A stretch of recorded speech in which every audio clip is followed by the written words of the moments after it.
I'm so excited anyway. Hey everyone, it's the 8-Bit Programmer. I'm here with my good friend, Robert Nesta. Robert, would you like to introduce yourself? Hey, what's up? And I'm actually a newbie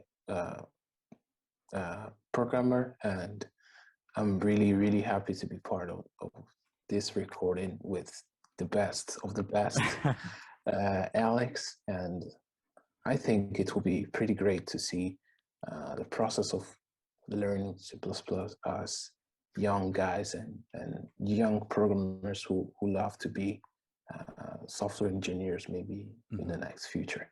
So Yes. yeah, Yeah, I appreciate it.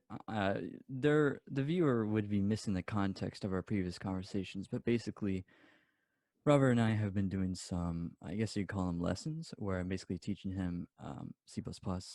And he's basically a total beginner. He only just started learning C++ since what, a few months ago, or a few weeks ago. yeah, it's February, I think. Yeah, February. Okay, awesome. yeah.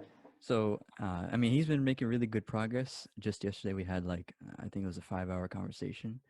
It was very informative for him, and I enjoyed it myself because I like helping people. So, uh, the topic of today's discussion is structs, but we're not just dealing with structs. We're also dealing with a combination of different C++ things that he's learned, like functions and variables and passing by reference values, that kind of thing. So, I'm just going to share my screen.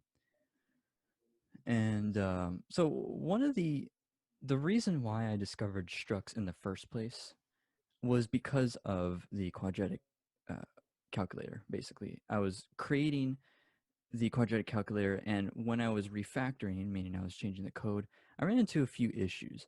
So remember, Robert, when I told you that one of the best practices in programming, from what I understand, is to consolidate int main to make it as Yeah, as simple as possible. right exactly. Yeah. So what I'm going to do is I'm going to do that exact same thing where I'm going to just make a function which gets the values from the user. Now for now Okay. I'm going to make this a void function, but we're going to see why structs are important in this context. So we're just going to call it void get values from user, All right. and then all we have to do is just copy this code and actually wait, we can just copy the actual values that the user will input and then put them in here. So in this in this function, we've created values a, b, and c, right? And one thing you have to remember, I think I told you this yesterday, but one thing you have to remember is that when a function ends, if you don't use the values that you get from a function, it becomes destroyed. It's eliminated, and whatever you got from it, unless you store it in a container or in a variable, it is gone after it's finished executing. So the thing is that if we're going to get the values from the user, then in this function, we need to store these values into something, right? Yep. Yep. So right now I have it as a void function, so it won't return anything. But let's say I wanted to do a double, right? Because the user will be inputting doubles, right? Mm-hmm. Now we run into a very clear problem, which is that even though we can return a double, we have to remain coherent, right? We have to keep the types consistent. No matter what we return, we can only ever return one value. We can only ever return A, B, and C, or A, B, or C. We can't actually return all three at once. But this Mm. is the beauty of structs, because here's what we can do. We can create a struct called struct coefficients with these values, and we can call them double A, double B, double C. And then because the struct is just a template, right? So we need to create the struct within this get values from user because, well, it'll become clear in a minute. So what we're going to do is we're going to create coefficients, and then we'll just call it user coefficients. It doesn't really matter, but we'll just call it that, right? So now we have the ability to change or to get rid of this because we don't need to reinitialize the variables that are already existing in the struct. And then we could just do user coefficients dot a and do that for b and c. So I'm just going to copy this. Bam, bam. Okay. Now here's the tricky part. So we still have, all we did was change the way that the values are gathered. So rather than putting them in individual variables, we put them into a struct, right? A struct called user coefficients. And I can get rid of this one as well. But again, we run into the same issue because even though we're returning a double, we can still only, when we return a double, we can only return one double variable. We can only ever return a single variable with only one value, right? But what we can do is we can change this function to actually return the struct itself. Oh, I spelled it wrong. Coefficients. There we go. So what we can do is we can actually make the function return the struct. And that's a bit confusing, but now what I can do is I can return user coefficients. I keep spelling it wrong. There we go.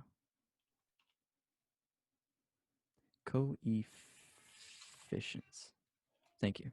Okay, so when we return user coefficients, remember that we changed each, or the user was allowed to change each value right here, and right here. And because this is a struct, all those values will be contained in one new, you can think of it as like a bigger container. So when we return this bigger container, we get to keep all three values and we don't have to destroy any of them. But the thing is that we still have to put this within an actual box, because if we don't, then it'll still get destroyed. That's a bit confusing. I worded that poorly, but what we can do is we can use a keyword called auto. So called auto, and all auto does is make a variable based on how you initialize it. So in this case, I'm going to call it auto coefficients. Actually, well, we need to call it something new. So auto output coefficients, which is going to equal get values from user. Okay. The auto keyword will automatically make this the proper type, and it's super useful that way. So here, Based on the get values from user. exactly. Okay. So because this returns user coefficients, excuse me, this will automatically make output coefficients into the same type, which is coefficients.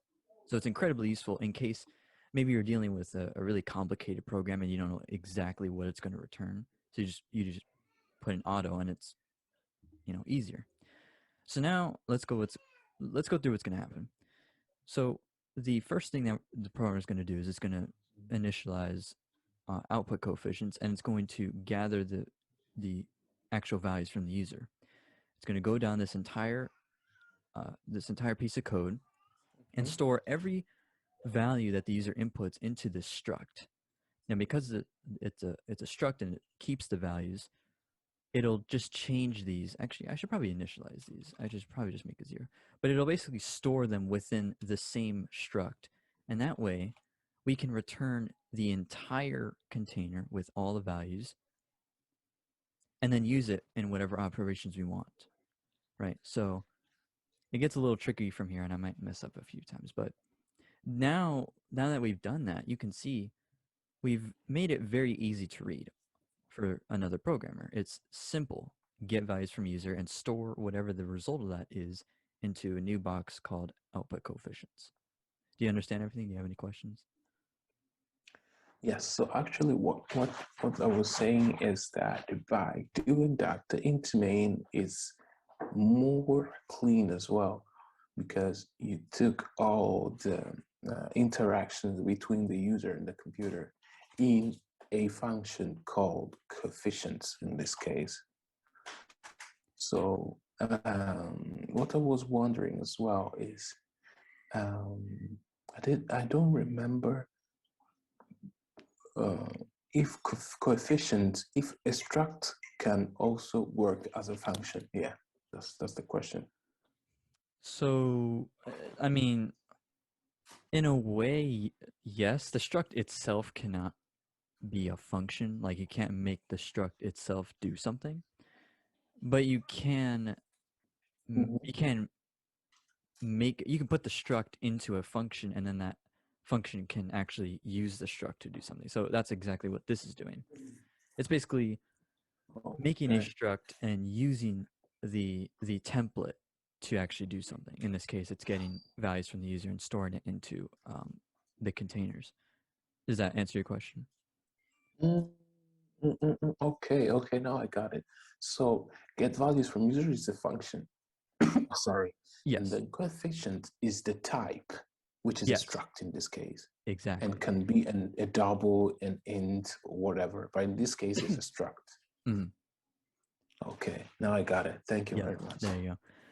Yeah, it's this is strange to me as well because this is basically like inventing a type in a way. You're inventing Yeah. a type, but yeah, all this means is that this function will return coefficients. In this case, since we created the object user coefficients, it'll return that.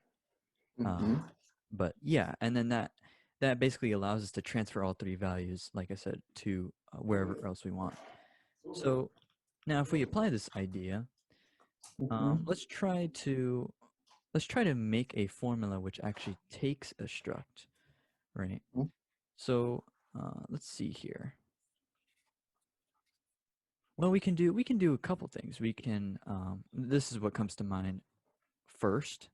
I'm sure Mm-hmm. there's more efficient ways, but you could do this. So because output coefficients is also a struct, because it was made into a struct by auto, we can do Mm-hmm. exactly what we did right here with user coefficients. We can just create new variables with the values inside. So it'll be double, we can call it double A equals output coefficients dot A.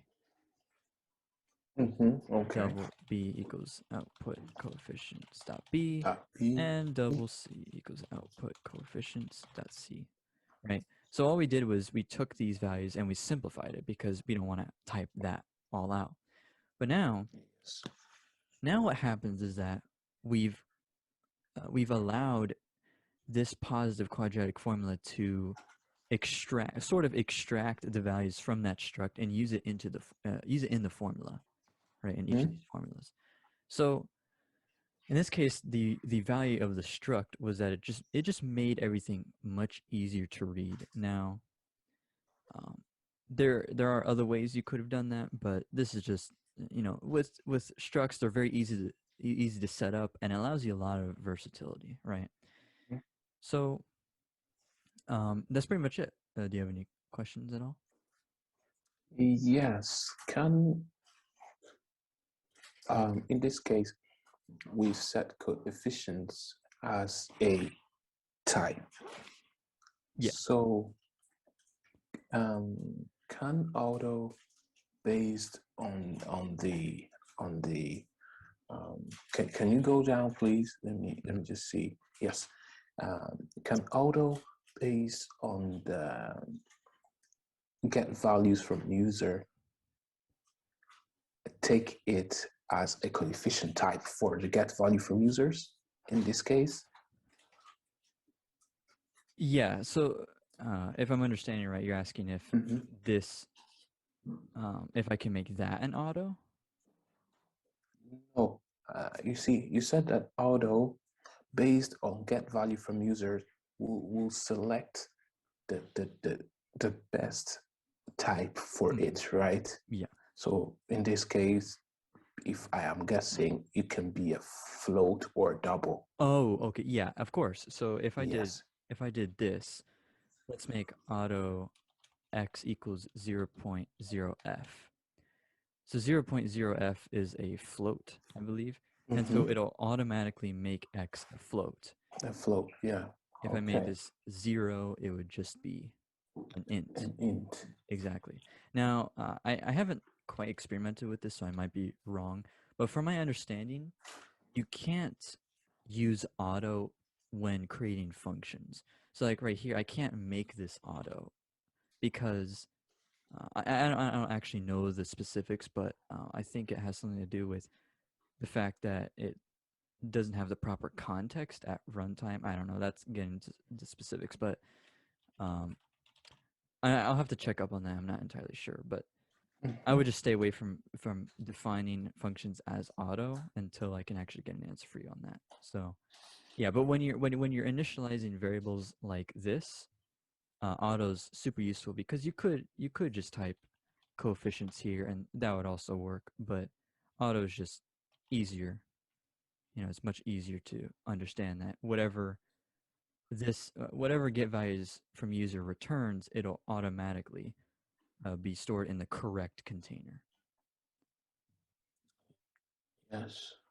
Okay, I think I got it. And last one is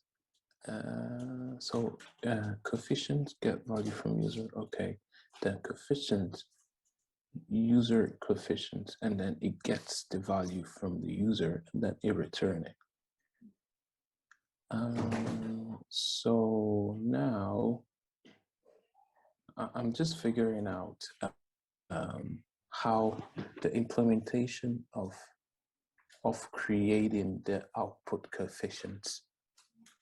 Just Oh, okay. Yeah, I understand. yeah. So the reason why we have to put output coefficients is that when this returns user coefficients, it's only within the scope of this function. Have you dealt with scope at all? Yeah, the scope is the code within the brackets. Yes. More specifically, it means that in the brackets, it's local. Any variables that you create are local to that specific function, right? So as an example, I can't just do, if I try to console out user coefficients dot a, then you'll see that it gives me an error because it says user coefficients is undefined. Now you might say, well, it's right here, but it's only within the scope of get values from user, right? So in order to fix that problem, we have to actually take user coefficients and basically copy the values into a container within the scope of int main. That allows Okay. us to actually use those values. Yeah, does that make sense? Yeah, it makes sense. Okay. So in this case, we created a container that contains the output of the user that can be called as you did right here with double A is equal to output Exactly. coefficient dot A. Yeah. Exactly. And whatever the user put in as A, B, or C can be called here because it just, like I said, copies the value from the output and puts it into that container. So yeah, that's why I made it like that. Yeah. Yeah. Okay. All right. I just need to consolidate it by doing it by something, but I think I get the theory and the point about it. Yeah. Thank you. Okay. Yeah. Well, that's pretty much it for structs. So if you guys enjoyed, please like the video and leave any comments if I made any errors because it's possible that I did. So I'm not an expert, but thank you, Robert, for joining me. And Thank you as cheers. well for teaching me. Yes. Cheers.